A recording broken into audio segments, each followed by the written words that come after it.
भगवान ने इसी वैशाख शुक्ला द्वादशी को जब गुड़ाकेश महासुर भगवान का ध्यान कर रहा था, अष्टाक्षर नारायण मूल मंत्र का जप कर रहा था, उसी समय भगवान मुस्कुराते हुए प्रकट हुए और भगवान ने कहा, असुरवर तैयार हो? बोले हाँ बिल्कुल तैयार हैं। भगवान ने सुदर्शन चक्र छोड़ा।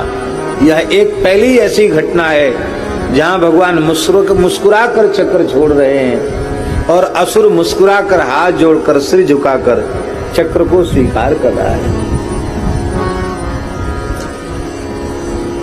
गुड़ाकेश तो भगवान का पार्षद होकर भगवान के नित्य धाम में पहुंच गया।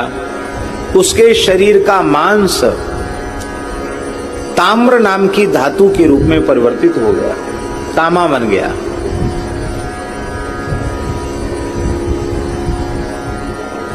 उसकी हड्डी चांदी बन गई, उसका रक्त स्वर्ण बन गया। इसलिए तामा,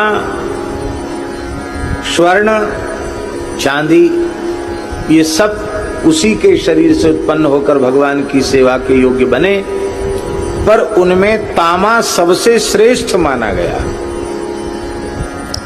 इसलिए आप लोगों ने देखा होगा प्राचीन मंदिरों में भगवान को जिस पात्र में स्नान कराया जाता है वो तांबे का पात्र होता है। भगवान सरयू जी का जल, यमुना जी का, गंगा जी का जल जो भर के लाते हैं जल घरिया, तो वो तांबे के कलश में ही जल भर के लाते हैं। ताम्र पात्र इतना पवित्र होता है कि उसमें जल पहुंचते ही सामान्य जल भी गंगा जल के तुल्य हो जाता है।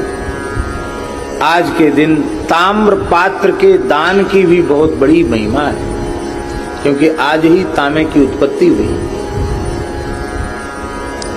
अब तांबे में थोड़ा अमनिया थोड़ा बढ़िया से करना पड़ता है, तो लोग तांबा आमा नहीं तो थोड़ा पैसा बढ़ा कि चांदी ही ठीक है। चांदी तो ठीक है, पर चांदी अंतर्धान बहुत जल्दी होती है।